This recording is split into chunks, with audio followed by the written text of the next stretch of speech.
Welcome to another episode of Out of the Pods. I'm Deepti. And I'm Natalie. I liked your instant smile as soon as I said that. Because I was thinking about last week's episode where we talk about how we love loungewear. Yeah. But I am not wearing loungewear, guys. Right now, I am wearing my spray tan attire. If you spray tan, you know exactly what this is. It's that like nasty ass sweatpants, long sleeve shirt or sweatshirt that you always wear after a spray tan. Well, it's really risky that you're wearing white and you're sitting on your white couch. Like, but I'm covered. Like, I know. I'm nervous. Don't touch me. Well, you know what's kind of weird is I never spray tan my hands nor my face. You're not supposed to, right? No, like typically when you get a spray tan, people spray tan their face like very lightly and they'll do their hands really lightly, but I don't do either. Interesting. First, because, I'm in my adult acne era, which I will be in this era probably until I die, according to my genetics. Wait, did you see all of the Pod Bestie messages? They were like, not that I notice any acne on Natalie's face, but because you talk about it, they're like sending you like Instagram pages of like doctors who've like healed acne like from internal out. I need to see it. Okay, Yes. Real talk though. I have not been on social media for 2 months. I'm going to be like very honest. It's more so to just like cleanse my soul. It was getting a little bit dark in there, where I was like, I got to go like more simplistic in life. So if anyone is like just trying to unwind, reset, I'm telling you, take a social media break. Yes. Join me in the social media break. And really that means like not looking at anything, not being impacted by the news that's going on or just like, anyone joining the bandwagon of like shitting on other people on social media. I'm just like, I'm out of it. Yeah. I'm gone. I have no idea what's going on in the world. I love that you do, but like through the news and not really like the kind of like the superficial social media stuff. Yeah. Honestly, I like that you have the self-awareness to know when to like take a step back because I do that very often. I think everyone needs a social media cleanse or a technology-free cleanse in general. I was actually talking to my friends about this and I was like once in a while, like once every year, we should take a week, go to like Colorado or somewhere like nature-esque and lock our phones away. I don't know if anyone's ever heard of Getaway before, but it's like that. It's like a company, but with like, it's like a trailer almost, and you go in the woods and go stay out there. Me and my friends did that, and they had like a lockbox for your phone. It was so nice to connect with your friends and like keep social media out of it. Until you get kidnapped. And then you're like, I would love the keys to that lockbox. That's why we have my friend's dog. To what? He barks at strangers and his bark is scary. They'll run away. I don't know. I saw this video that was making its rounds on social media last year where they were enacting a burglary of a home, right? So like this TV show like set it up where they're acting like they're robbing this home. So testing security? To testing the dog. Oh. And so this dog starts barking because it's like a stranger. But then once like the robber burglar walks in, like the dog gets all happy and its like tail's waggling. It's like, oh, hello. This really depends on the breed of the dog. If you have like a German Shepherd, it's a different story. Those are like, they will get you. Well, I have 0 dog. Yeah. So, and I'm also allergic.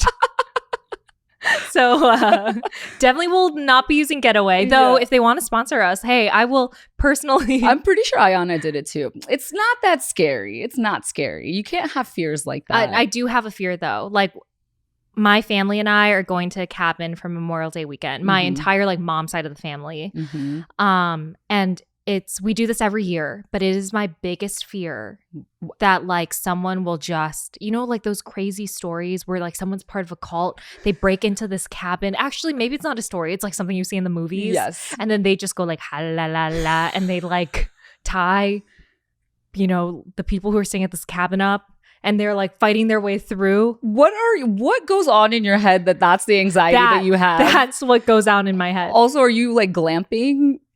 No. Your actual camping? No. Sorry. It's a cabin. Okay, I'm pretty sure you can lock the cabin. The only thing you should be scared of is bears. Anyways, well, I'm in my spray tan suit. Going back to that. Yes. I love how we tangent so hard. But speaking of dogs, dude, you know, can I just tell you, this past like 10 days, my parents have been away. They went to go visit my brother, and I've had my dog Pixel, and I miss him so much, because like every time I've had a hard thing happen to me in life, he's always been there. That is like my soul dog. Oh, And he's like an extension of you. I've seen you yes. guys like hang out, you and your dog, and I'm like, this is one person. Yeah, you know, that is the theory. Just like you and I when we go to parties. No, exactly. Us later today. No, I was kidding. There's a theory that owners and dogs start to look alike and act alike. So I think you're onto something there, because that is a thing. But isn't Pixel white? Okay. Yes. He is a white man. Internally, okay. Personalities, we are the same. No. But honestly, I just miss him so much. I had to take him back home because he's a senior dog. He's 15, and he just likes the backyard. Like, he hates going to the dog park here. He's like, where am I? Like, this is fake grass. No, Take me home. It's like real elderly people. Like, city living is just not. It's not desirable once you hit a certain age. Exactly. That's why he's keeping me out of trouble, though, because I go home all the time to see him. And I'm like, this is good for me, you know? Yeah. Less socialization, more dogization. I saw this quote and made me so sad, but it was like, to you, your dog is like a part of your life. He's like a best friend for part of your life. But for your dog, you're his entire life. So you're his best friend his entire life. And I was like, yep, canceling my plans immediately and going home. I was like, it made me so depressed. You know, I've never had a dog, but I love hearing like little doggy stories. Yes. Like people's relationships with their dogs. Those are the things that really make me sob. Dude. Like, if I really want to hurt my own feelings, I will look up like, you know, those like stories about like friendships with dogs, and the dog passes away, and then all of a sudden I'm like, I don't relate, but you know, like it tugs at my heartstrings. Yeah. I cry on TikTok to strangers' dog stories all the fucking time. Same. All the time. I'm like, oh. It's crazy though. I was like, why am I looking this up? Like, why am I trying to make myself cry and like hurt my own feelings? Do you ever like your imagination also go wild? Like, you start like concocting potential situations or things that could have happened just to hurt your own feelings? All the time. All the time. Because I think I'm like such a happy person that I need to feel sadness. That's why I love sad music too. Yes. I mean, I hate sadness, but like, I don't know why I do it. This is so morbid. What? I'm actually really scared to say it. But like, sometimes I'll think about like, if I die, what will my funeral look like? And all the people like crying, and like, what would people say? And I start crying. I'm like, oh my God, like thinking about how sad my family would be. And I was like, why did my mind just go here? Like, why am I hurting my own feelings? Honestly, right you're now? not alone in that thought. There's a lot of people who think about that. They're like, what would happen at my funeral? You know, a lot of people think about that. So I don't think that's Is that weird? Do morbid. People just not talk about it because it's weird? Yeah. I think about that sometimes, and I'm like, they better be crying their eyes out. I better make a huge impact on them. Oh my God. No, it's so crazy. Even like when I think about like my past breakups, I'll like imagine a scenario where the breakup went differently, and I'll make myself cry about it. And I'm like, gosh, don't do that. am I a freak? Like, why am I hurting my own feelings about something that didn't happen? You're like, I need to feel something today, so I'm just gonna make myself cry a little bit. No, anyways. I do like to cry, and like, especially on, have you heard of Hope Talk? It's on TikTok, but it's like Hope Talk. So it's all videos of like either babies who can't hear, and they get like implants, and they hear their mom and dad for the first time, and it makes me bawl my eyes out every time. Or like a military person comes home from being away for a long time, and their kids are so happy to like, see him or her. Yes, and they like show up to the classroom or something, and it's like little kids who are crying. So it's like so pure. I'm like, why? I'm always crying at strangers on TikTok at like 7 a.m.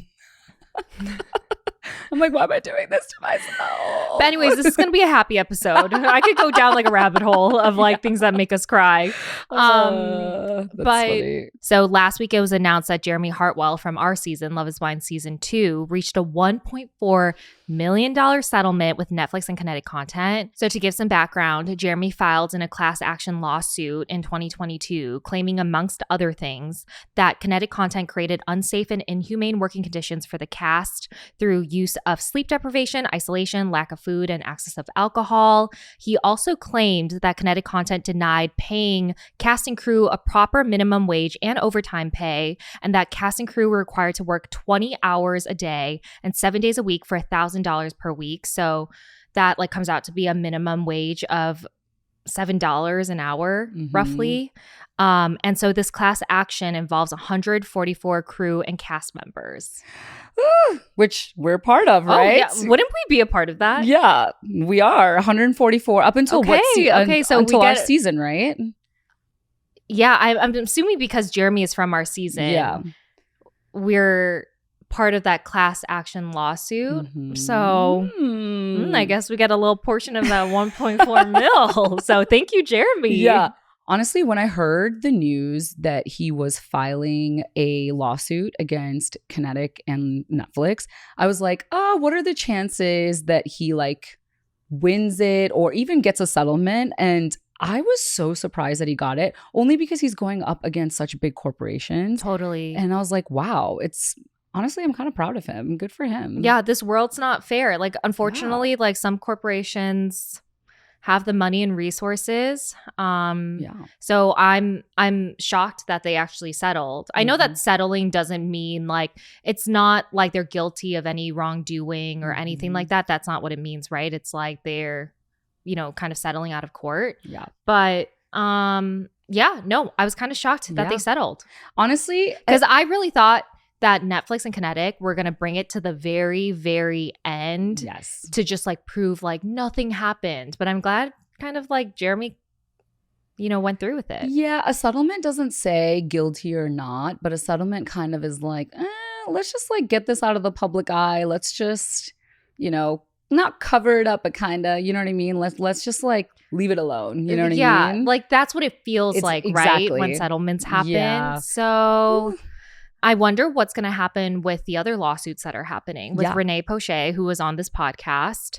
She has a lawsuit going on as well, involving Kinetic Content and Netflix. And so does Tran Dang, the cast member from season 5 as well. So Renee was also on season 5 of Love is Blind, but Tran has a lawsuit ongoing as well. Yeah, that's what I was thinking. Like, I wonder if they just settled on this because they're like, we have bigger fish to fry. You know what I mean? Yeah. So it's going to be interesting to see where those two lawsuits go. I know, but that was a surprise news I did not see coming this I was month. Like, what? Yeah. When I got that text, I was like, what? Excuse me? 1.4? You want to hear some tea about Jeremy? He was in my top 3 when we were in the pods. Yep. He actually, I feel like I could say this because I feel like he has said it at one point, but he was actually the other person that proposed to me. Oh, yes. Did you ever reveal that on this podcast? No, I think this is the first time I'm ever revealing it on any platform. It's nothing crazy, but yeah. So I mean, he felt strongly enough about you. He felt strongly enough about you where he proposed on day 3, because he left after 3 days, right? I think what had happened in his scenario is they were telling him he was leaving early, which I was kind of surprised about because I was consistently ranking him in my top 3. Yeah. So I was like, that's weird that like when I heard he was leaving early, I was like, that's so weird. Like maybe you were the only one ranking him. No, he definitely ranked me back. So No. I mean, like from all the girls. Oh, maybe. Potentially. I feel like it still didn't make sense why they sent him home, because I was still like exploring that connection with him, along with Rocky as well, who also got sent home on day 3. Okay, this is my theory. I really think that they sent Jeremy and Rocky home because they wanted me to end up with Shane, because Jeremy and Rocky were in my top 3 or top 4. And so I think that they really wanted to, they just wanted like my choices to dwindle. Yeah. Like they really wanted me to end up with Shane. Yeah, the Rocky one surprises me because Rocky was my very first date and it went so well and I ranked him pretty high too. Everyone did. I feel like most girls ranked him high and then like he ended up going home and people were like, what the fuck? Exactly. And that's why that Rocky was shocking to me. Jeremy wasn't as shocking, but I was like, Rocky was one of the best ones there. So I was like, why are you removing him from No, I really think it was from me because Rocky told me like, he goes, hey, I felt so strongly about you like after the fact. And he was like, you were my number one. Yeah. And so I really think it was for me to like get rid of that choice. Because once Shane and I got into that fight, I was like, fuck this dude. I was like, I'm going with my other connections. And I really think it was to like kind of force me back to Shane. That's I obviously this is all speculation, but at the same time it's interesting because I'm like, how much importance did they place on those like ratings that we did every single day? I'm like, did it even matter, or did they just have like a plan already made? You know what I mean? It was like interesting to I think it depended per person. Like I feel like with Shane and I, they were like, this is gonna be a crazy fucking storyline because supposedly I was his total opposite. So like when we are casting for Love is Blind, we tell casting producers and we also do like, you know, these compatibility tests and all these things and psychology tests as well. But we provide like what we're looking for. Like what is our physical type? What is our like that emotional type that we want? And supposedly Shane and I were on the opposite ends of the spectrum. Like we were never supposed to end up together. Like we were so opposite. Yes, but you still picked him even though you knew he was your opposite. But I think what happened was like producers were like trying to push us together because they were like, this is going to be a fucking shit show. And I don't think they realized like him and I would get along as well as we did in the beginning. Yeah. But I think they thought like this is going to be a fucking train wreck. That's so funny. I really think that is my theory.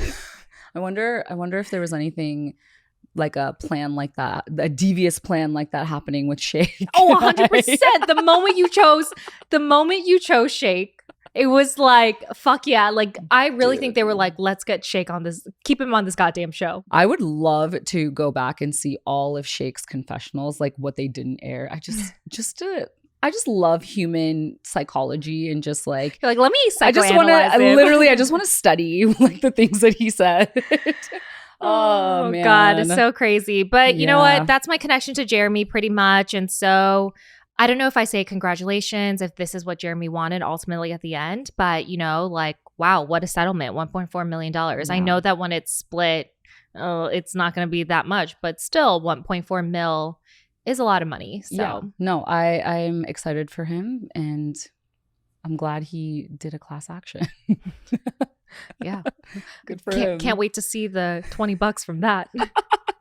Yeah, literally. That hopefully we'll get. But maybe 100, okay? We might get 100.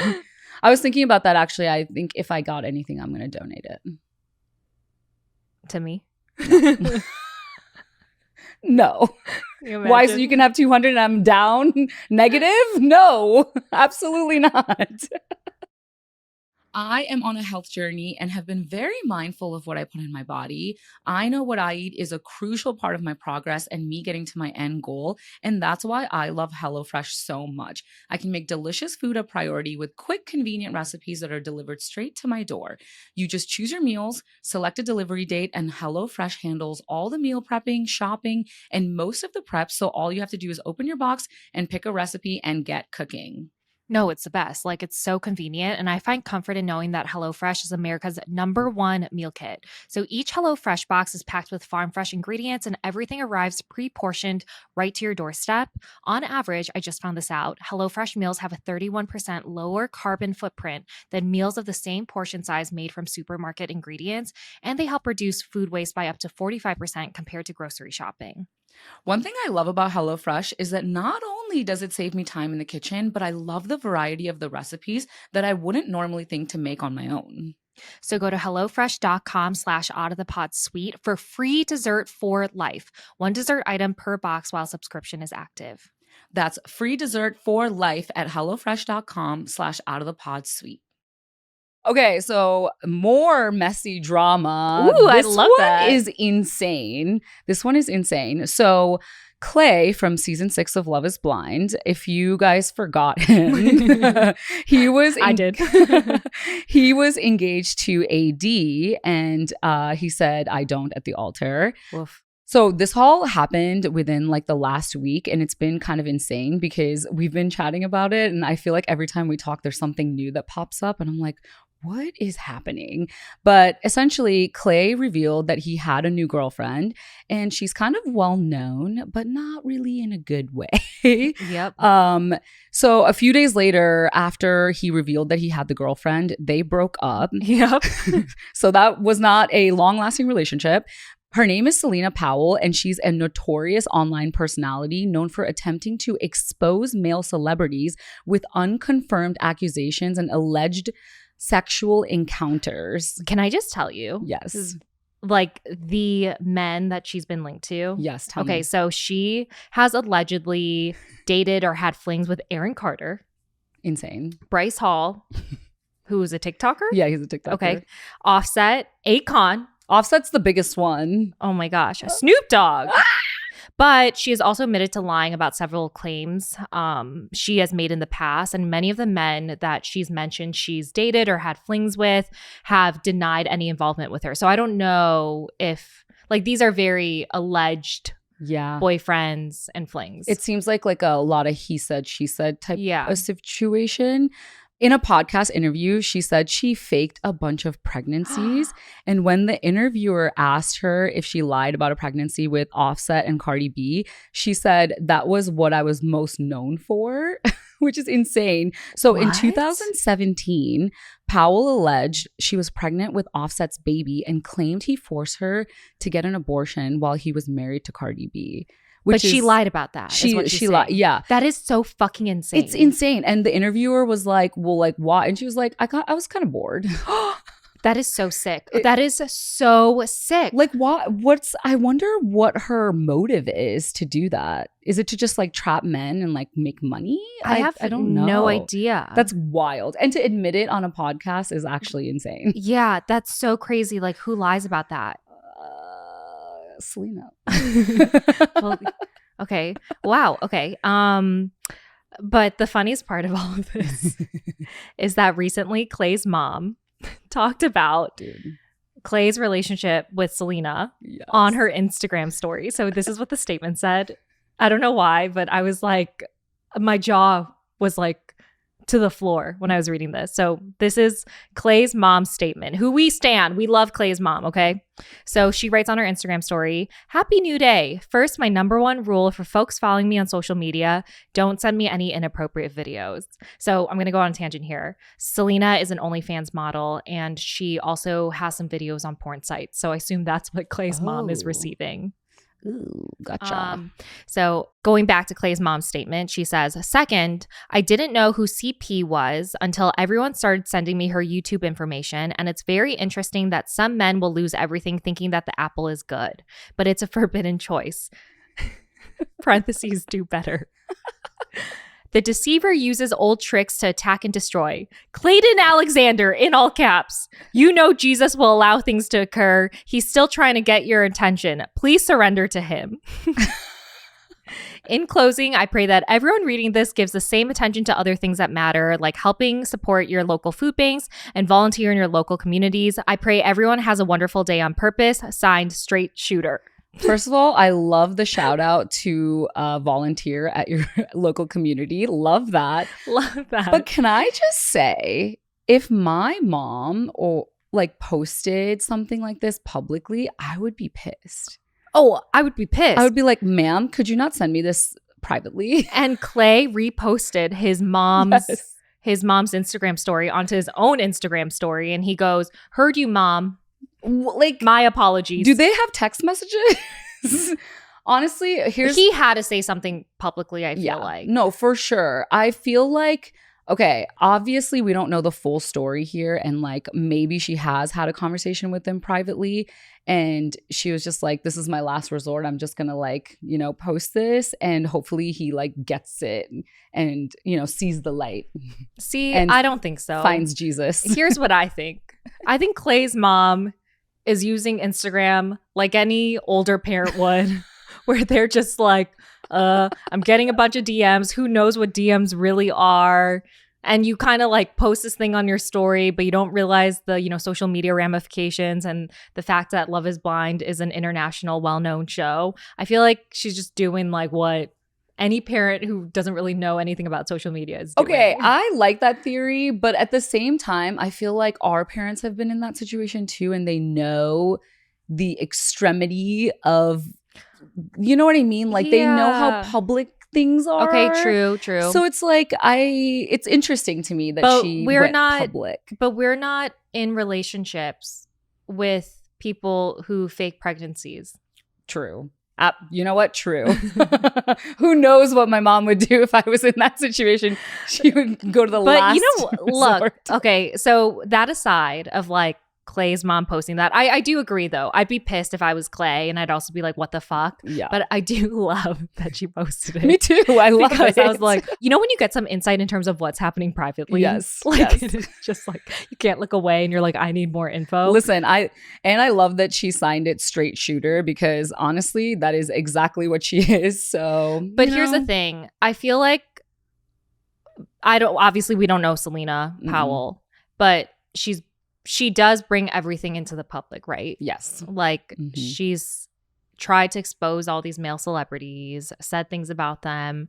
So now her and Clay are over, but she is going after him. And it's a lot. Yeah. It's a lot. Also, I'm like a little disappointed in Clay that he didn't like see the red flags before he like jumped into a relationship with her. Like, did he not Google her? Like, I'm confused. I don't know, but here's what she has been doing since their breakup. So Selena reposted one of AD's Instagram stories onto her own Instagram story, which is like kind of crazy. And Selena writes, God definitely saved you, sis. He's the problem. And also Selena made a TikTok where she says that Clay was paid $16,000 by Netflix to propose to AD, which I feel like might be a lie. Yeah. I don't think Netflix nor Kinetic Content would do that. Like they don't force proposals, mostly because they know how information gets out. Yeah, exactly. You know what I'm saying? Yeah, like there might be like suggestive conversation, but I don't think it's ever like, hey, I'm going to pay you this much to do this. Like, no. No, that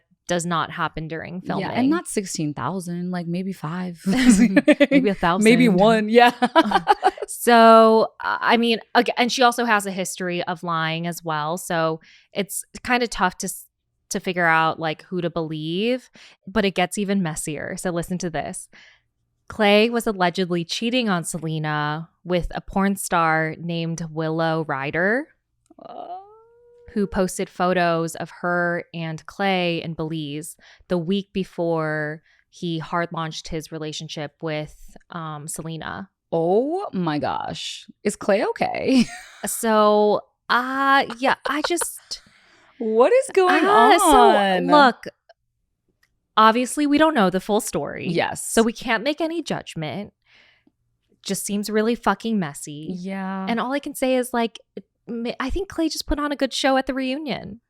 You know, when he was like all like sappy, like I'm going to change, blah, blah, blah. Kind of feels like he didn't. Yeah, there's just like a lot of stuff going on social media back and forth. And like, there's just a lot of allegations happening. Like, I don't know what to believe, but it's just messy. Anyways, God bless Clay. Good luck. Godspeed. We love your mom though for calling you out publicly. I mean, like we hope our parents never do that to us, but like, you know what? Go Clay's mom. Yeah, hopefully I don't mess up enough ever for my mom to make a public statement. Signed, straight shooter. Yeah. That is honestly epic. No, love that. I love her. We wanted to pause here to let you know that this episode is sponsored by BetterHelp. I know I jokingly call Deepti my therapist all the time because I vent to her so often, but it's so helpful being able to get things off of my chest. But obviously there are things that I don't want to tell her, sorry Deepti, or weigh her down about. And that's why I go to therapy, because it's a safe space to talk about anything that's weighing me down and have someone help me work through them. I think it's so important to be able to talk about the things happening in your life that you need to get off your chest, like any emotions or stress you're feeling. I realize that when I bottle up my stressors and emotions, it really starts to take a negative toll on me. So if you're thinking of starting therapy, give BetterHelp a try. It's entirely online too, so it's convenient, flexible, and can be suited to your schedule. Just fill out a brief questionnaire to get matched with a licensed therapist and switch therapists at any time for no additional charge. Get it off your chest with BetterHelp. Visit betterhelp.com/outofthepods today to get 10% off your first month. That's BetterHelp, HELP.com/outofthepods. Well, you guys, it's my favorite segment and hopefully yours too. Not mine. But we are doing a burning question segment. I'm actually really excited for the questions that came up this time. I feel like they're like a little different beat than the last segment of burning questions that we've had. No, guys, for real. Like, this isn't my favorite segment, but your questions were good. Wow, how dare you? Well, I'm going to ask you the first one because I haven't been going on any dates. So this person asked, so when you go on dates, what do you tell the other person your job is? How do you segue into the fact that you guys were on a reality TV show? And how do they respond? So it's a 3-parter. When I talk about my job, I say that I'm like a podcast host. I love that. Wait, I saw, this is so funny, but one of my friends sent me your Hinge profile. Oh, yes. And they were like, oh, I was bound to run into her. I was waiting to see when I would because he listens to the podcast. And I was dying. I would date a pod bestie. Yeah, like, why not? I would probably talk shit about him on here too. That's probably At I'm least like, he'll know you what should I'm steer always clear, thinking. bro. You should steer clear. He'll always know what I'm thinking about him. But yeah, I just say that I'm a podcast host. And I never talk about Love is Blind until like we get super serious. And if they don't already know, like I'll bring it up. But typically I feel like they find out because someone, like, let's say we go to a restaurant, someone will say like, oh, like loved you on the show. Yeah. And so they typically find out that way. Yeah. Interesting. And then I'll have to address it. That's an interesting, I feel like when I start dating, I'm going to have to think about because I feel like they're going to know. Mm-hmm. People always Google someone before they go on that date. So I feel like I would reveal it on the first date. Because it could be like a deal breaker. I bet if they looked up Deepti Chicago on Google, you would absolutely come up. Wait, I'm scared. I should probably Google that and see what comes up. No, really do. I'm like, I one time nervous. Googled Natalie Chicago to see if they could figure it out. And I don't come on any search. See, here's the thing about that. There's a blonde girl that comes up actually. See, it's nice that you have a name like Natalie. Deepti is a little bit of a different story. Yeah. But honestly, I hate Googling myself. It gives me anxiety because I don't want to see any Reddit threads. I know a lot of people talk shit about me on Reddit. I'm like, I can't do that. I don't want to Google myself because the one thing I don't want to see is that ugly fucking headshot that Love is Blind spewed everywhere on all news outlets when our season came out. Dude, I don't know why I had like a tweaky left eye. I was like, what did you guys do to my eye? Why are you editing my face? Well, here's the thing. There's one headshot that's really edited and there's one that definitely is not, and I wish they edited. But it looks like, you know when you're happy sad? Where you're just smiling but you're sad inside? Like your eyes aren't smiling but your face is. Like you're just like... That's the headshot that Love is Blind provided to all the news outlets when our season came out. No, when I first saw it and they were like, this is the picture you should post. I was like, are you kidding me? Oh, yeah. Like I look cross-eyed. No. But it's so crazy because I remember complaining about it and I showed my parents. I was like, oh my God, look at this photo. They're like, it looks just like you. What do you mean? And I'm like, oh shit, I'm ugly. Stop. I was like, God damn. We judge ourselves so hard, but other people are like, it's gorgeous. I'm like, are you No, I don't think I ever heard that. I think my parents said like, well, it looks like you, but I'm not saying it's the best photo of you. Well, a question we received for you, Deepti, why aren't you dating? That's a great question. I feel like before I can date, I need to be good with myself, if that makes sense. And not that I'm like waiting to be this healed part of me before I start dating or anything like that, because healing is such a lifelong journey, I feel like. But I think right now I need to take time to get to know myself and who I am as a person before I get into a relationship. Because again, often when I get into a relationship or start dating, I make it all about them instead of focusing on me. So I think I need to stop jumping from man to man, because my entire 20s I was in a relationship, and again I look for male validation, and I think I need to like figure out why that is. I need to look within. So I'm just chilling, but I think I am ready. I'm ready soon. I feel it. I feel it in you. Yes. All right. Next question for you, Natalie. What do you think your life would look like without a life partner as you get older? I think it would look okay. I think I'm at the stage right now where I'm so focused on being happy with my life and living my best life that I don't need a partner. I do want a partner. I think it would be fun to like share a life with someone longer term. But right now I like share it with my friends and my family. So I think that's like, I'm like pretty happy and content. So like if I don't find a life partner, I think that's okay. Yeah. Wait, I love that. Yeah. I saw this thing that really resonated with me, and it was like, don't be sad that you're single, because say that you meet the love of your life like in a month. If you knew that, would you be sad the entire month, or would you like live it up and be the best single version of yourself, Yeah. And you should just live like that. But I also think that you shouldn't be sad if you're single. Yeah, like you but a don't lot of need people someone. are. Yeah. Like you don't need someone to live your best life. Like I don't need a life partner to live my best life if I'm already living my best life. Yes. Yes. So, exactly. Okay, next question. How's Deepti's relationship with Kyle today? Dun dun dun. I don't have a relationship with Kyle. Good. I think, yeah, I think we're best living lives apart. I wish him well from afar. You know how I love to say that. Give you love from afar. But yeah, no, there is absolutely no relationship.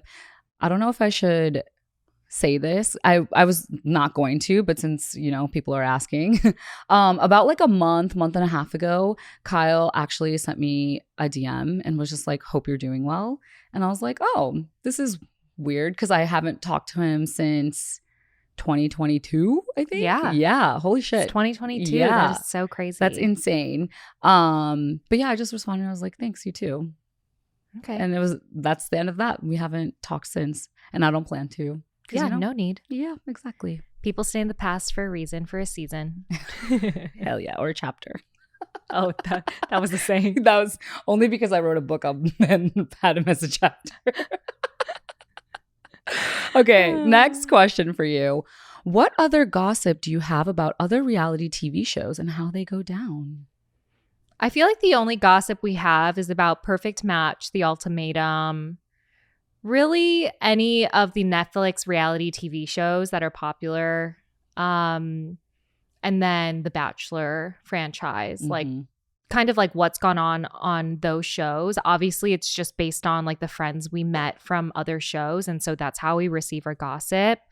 But we have a pretty good idea of like kind of like how the butter is churned, how the bread is made type of thing on those shows. But that's why we do recap The Ultimatum and Perfect Match. It's because like those are the shows where we kind of know a little bit more behind the scenes and what actually happens like from a production standpoint. Yeah.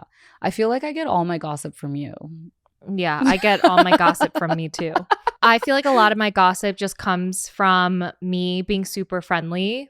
When I watch like The Ultimatum, I'm going to message some of them and be like, loved seeing you on there. Like if I have a favorite character or cast member, I'm like, holy shit, you were great. And then that's kind of how I get the lowdown. And I always ask like, can I say this on the podcast? I won't mention you by name, and it's always okay. Yeah, that's the thing I do not do. I rarely ever DM people, which I should start doing more often, because I do have a lot of favorites. And I think a lot of the things that we do get insider scoop on is when we interview people on the podcast, because we always talk for like 30 minutes before and 30 minutes after the podcast episode. Oh, and they give us a breakdown of everything. Yeah, exactly. And there's certain things that they obviously can't say, publicly. So I think that's kind of how we do it. But you know what?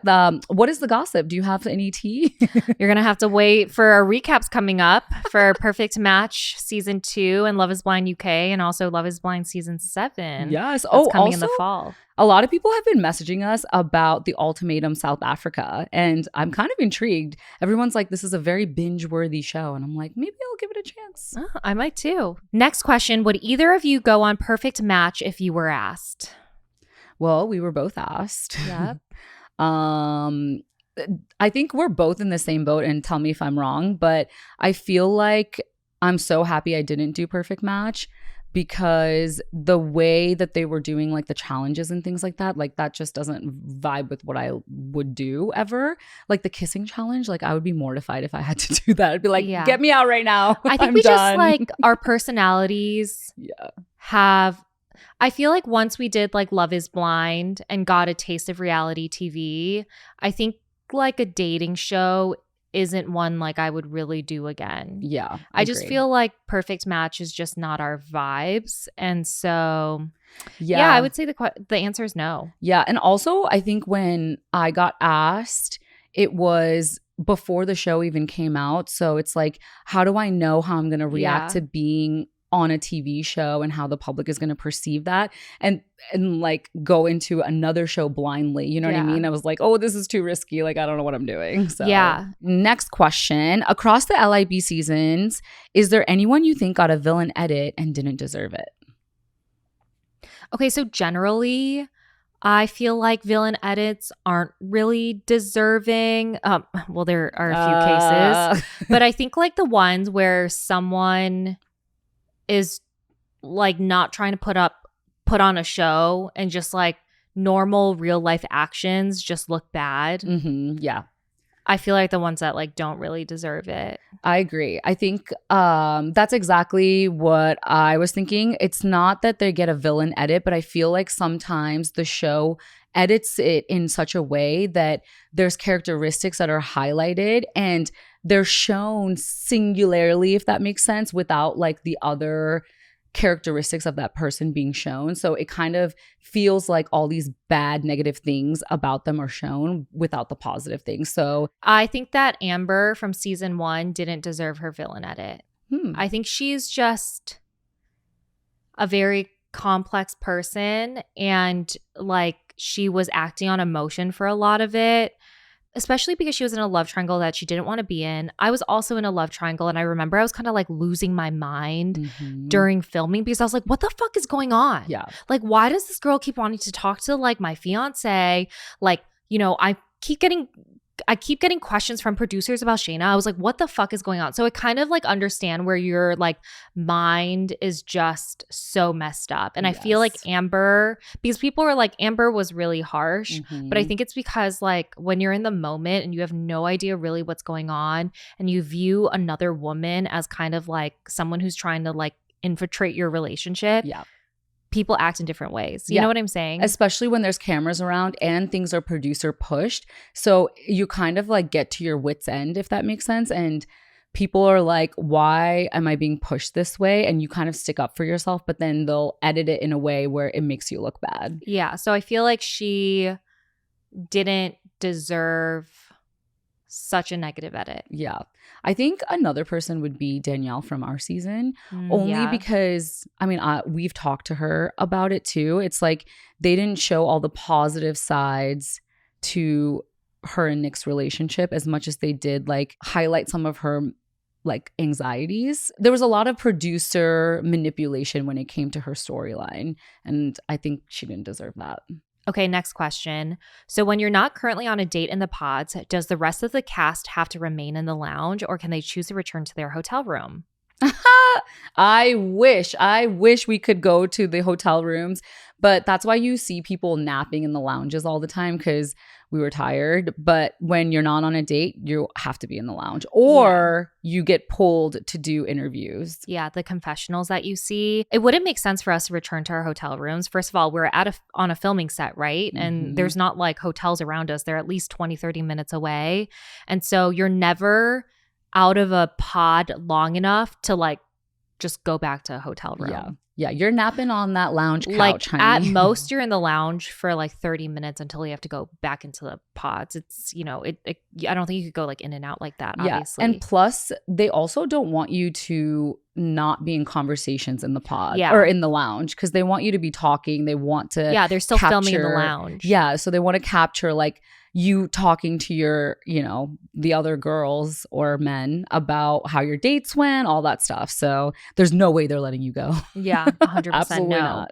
That's when the drama does happen between the women and men. When you're in the lounge and you're fighting over like some other person, that's the shit they want to see. Yes.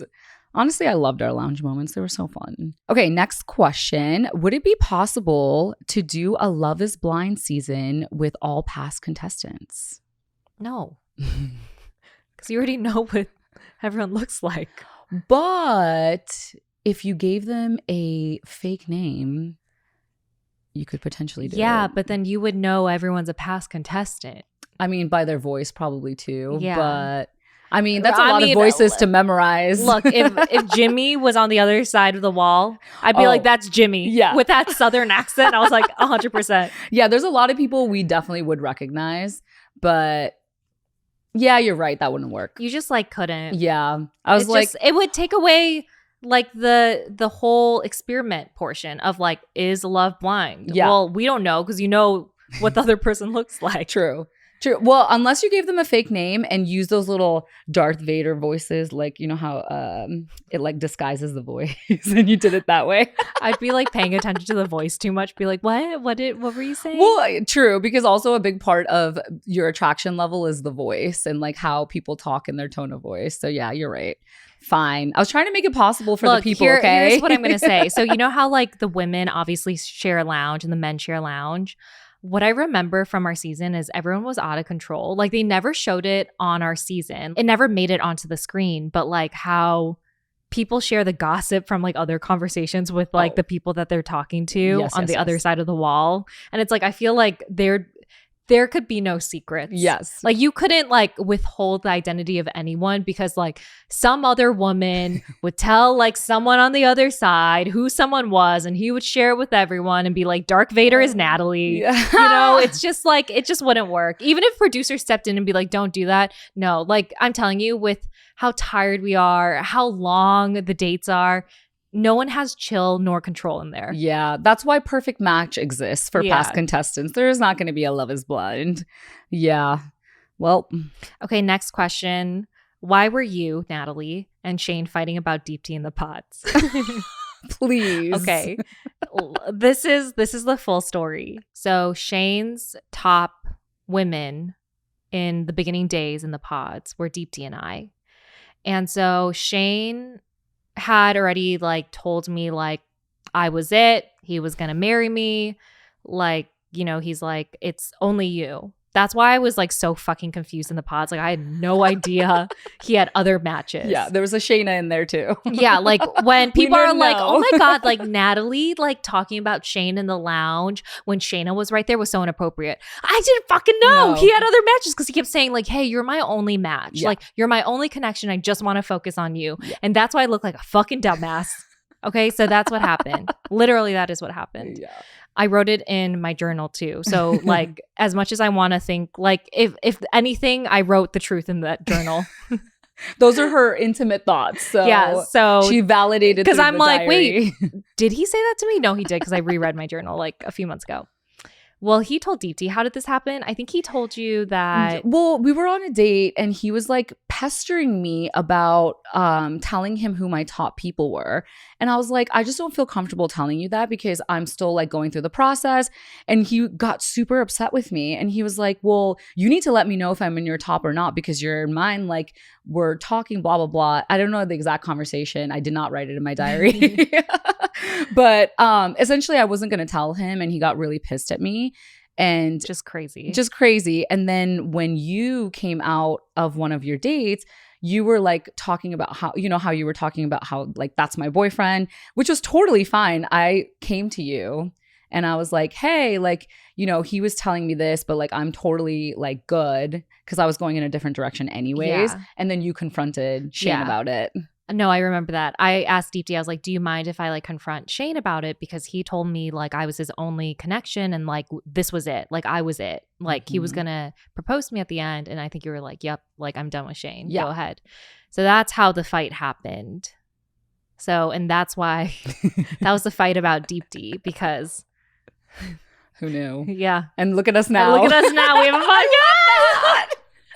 I love that. That's so cute. Is that not girlhood? I love that. Holy when a man tries to do us wrong, we come together. Dude, there's been so many instances throughout our journey of this friendship where I've been like, Like it was in the making for so long that our friendship just continued to grow. Because not only did that happen, but Kyle also hated my guts. Remember? Yes. And he was like, yes, like, don't talk to Natalie, blah, blah. Look, for good reason. I hated Kyle too. And look at us now. Look at us now. The universe was like, get these they're bitches meant to be together. Be like, these men, shoe fly. Yeah. Remove the toxicity so the actual girlhood can start. No, literally. Anyway, so hope that clarifies.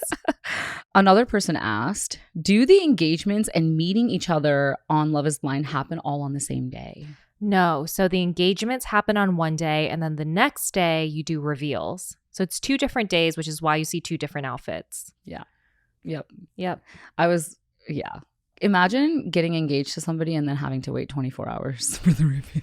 That was the craziest moment of my life. Yeah, that was actually so crazy. So anxious. I'm pretty sure I was doing like sit-ups and push-ups and writing in my journal the whole time.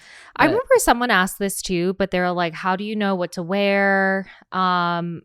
We're given suggestions. Like, you have a reveal day dress, you have an engagement day outfit. Though for our season, on engagement day, they were like, just wear like normal clothes, like nothing dressy. And it seems like that changed. Yeah. After the fact. I definitely didn't listen to that and I wore a dress. You did? Yeah, I did. I had a dress. Like I had a proposal dress. Yeah. Ready. And they were like, no, change into jeans. And I think what they wanted to do, the reason why they told us to do that is because when they edited the show after the fact, they wanted it to seem like the engagements happen on different days, which is why they told us to wear regular like clothing. Naturally. Yeah. For some reason, I just had a feeling, obviously, that it was going to happen. And I was like, yeah, I'm going to wear a dress. No, they told us, right? I don't remember. Did they tell us? Because I dressed in my engagement. They were like, no, dress in regular. They told me to change. Yeah. Interesting. They didn't ask me to change. Well, it probably like looks too casual. It was actually a casual dress. Next question. Did you ever explore your other connections further after the show wrapped? That's a great question for me because yes, obviously. She did. She slided into Kyle. No, not like that. Oh! I'm done. I did. Oh my God, that was funny. I did slide into the DMs. I had a really big connection with Kyle. And I think in my head, I was like, after the whole shake shit happened, I was like, you know what? Why not just reach out? Because obviously his relationship didn't work either. And I think the hopeless romantic in me was like, maybe that was my person and this is the path. Delusional. That was complete delulu. I was like, what am I thinking? Oh boy. But yes, obviously we pursued that. But anyways. I did not. I didn't pursue anything because I dated Shane after the show. Wow. You didn't even go to Jeremy, who proposed to you and had such strong feelings. I feel like once he saw me, he was like, nah, I'm over it. Stop. But there was like 2 other connections that like sort of kind of asked me out, but I felt like it was inappropriate because they were also friends with Shane. Ooh, the audacity. The audacity, truly. So I was just like, out of principle, I was like, this is going to get messy. So yeah. And honestly, you should learn from me. Like that's no. One thing about me is like, I don't really like getting involved in drama that I can't control, you know? So I was like, she likes controllable drama. Yeah. And I was like, I gotta get out of this. I was like, I can't create the situation. Next question. Can you ask production to stop filming in the pods? Because how do you share secrets in the pods? What? There's no secrets anywhere. No, you're can't ask. Watched and listened to all the time, even when you go to the bathroom, because I remember how like holding down the mic being like, don't listen to me, P, please. I remember when, like you guys know that I have IBS. And so there's moments where like, obviously I'd have to use the bathroom and it wasn't going to be a quick one. But I'd always be like, turn off my mic. Like, I don't want people to hear like what's about to explode in the bathroom. I don't think they ever turned it off. No, honestly. I know they heard every fart, every other noise. I just have to say, the poor crew. I mean, damn. My poor sound person. Yeah, they're probably thinking to themselves, I am not getting paid enough for this shit, literally. That $7 an hour really isn't doing it for me. They're like, can I go on my break? So yeah, there's no you can't. hiding. Yeah. No. If I feel like if you told them like stop filming, they'll be like, okay, but they'll keep filming and try to get it. Exactly. Because you never know. Like, what if Yeah. you're like talking to yourself in the bathroom? They're like, I want to know your darkest secrets. Yeah, no, they never turn off, but you could get away with pretty much saying anything. Like, I know a lot of inappropriate things were said in the pods that sure would have made great TV, but it would have caused a lot of backlash, not only for the cast member contestant, but also for the show itself for airing something like that. So like there are like crazy ass shit things that are said and people kind of know like this is crossing the line where they'll just never show it on TV. I feel like there was some conversations about like sexual preferences that were they wild. cut out. Like they kept some stuff in, but like a lot of majority of it. Yeah, majority it's just They like cut it out. not it just doesn't look good, but I think they want people to be like super honest with each other. Mhm. So yeah, I was a little too honest in those parts. Okay, and I have another one for you. Deepti, you have talked about your weight loss journey on the show. How did you do it and how are you doing now? I love this question. I feel like I haven't talked about it in a while because I have been going through, I think last year I went through this phase of my life where I like to call a functional freeze. Have you ever heard of that? No. It's essentially like I feel like I went through so many traumatic things in life and sometimes I don't deal with my emotions and I kind of suppress my emotions a lot, which comes out in different ways, which, you know, I've talked about this on the podcast before. We both have how we've gone through like, you know, eating disorders and things like that. But I feel like I'm finally coming back to myself where I'm creating the habits again that, you know, made me the best version of myself. And I did write about this in the book if anyone wants to see it, but it's essentially coming back to your roots, which is honestly every single day I get 10,000 steps. Say what you're grateful for in the morning as soon as you wake up and just like make sure that you have people around you that support you. So when you're going through anything, you can literally go to them to talk to them about your feelings. Don't suppress it. Because sometimes I think that I'm a burden on other people when I talk about my emotions. And that's not the case. That's why you have your friends and family around you. So make sure you lean on them. And yeah, just kind of, you know, bettering my food habits as well. You know, just staying healthy and yeah, putting my best version out there. And one of the things that you and I have talked about previously is how we both have had eating disorders and unhealthy relationships with food. And what I love about us now, because we do, those struggles or thoughts still come up where we're like, you know, like even I'll start restricting what I eat. And I'm like, I can't do that. Like I'm going back to that really unhealthy relationship I used to have with food.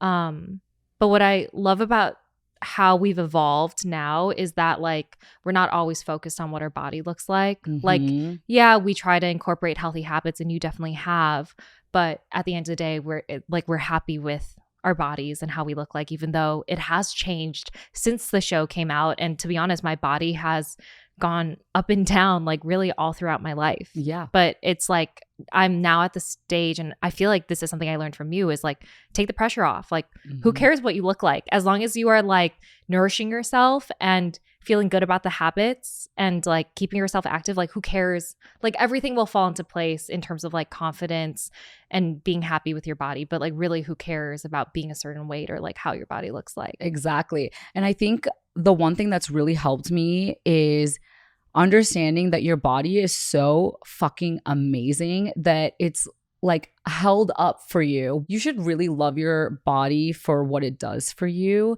I think it's also recognizing when you're falling back into old patterns that no longer serve you. I think you have to make sure you recognize it and make the change and don't hide from it. That's like the biggest thing. So I don't know, more to come on that. It's still a journey. It's going to be a lifelong journey. Okay, last question. What advice would you give to someone in their early 20s who feels lost? I felt lost in my 20s often. I always felt like I had to have a purpose or I had to meet certain goals. I felt like, you know, people around me were accomplishing things that like I should be accomplishing as well. And I'd put so much pressure on myself. Or I'd feel like, I don't know where to start, that type of thing. But I realized like, get out of the mindset of feeling lost. You're actually not lost. As long as you are doing things today, anything, right? Like you're not a lost person. As long as you're just trying to be a better person than yesterday, like really that's all you can do and like ask for yourself. And so like stop feeling like you're lost because you're not. Yeah. And truly, like I think now being in my 30s, if there's anything I wish I did differently in my 20s is stop worrying so much and more so focus on like the present and today. Yeah. Wait, I love that. I think mine would be stop comparing yourself to other people to the point where you lose yourself and your identity. I think I did that a lot in my 20s because I always wanted what I couldn't have. And I would always compare myself to people's highlight reels, right? Yeah. And what I saw on social media or how they looked. And I'd be like, oh, I want that. And you should never do that. Do not compare yourself to anyone else. But anyways, yeah, that's my biggest one. I think stop comparing yourself to people. You really aren't lost. And if you are feeling lost, an easy goal to make for yourself really is to be a better person than you were last week. Mm-hmm. Like what are you going to, the small thing you're going to do today to find purpose, which is like being a better person every day. Like small things like make your bed every morning or like, you know, like clean your kitchen counter.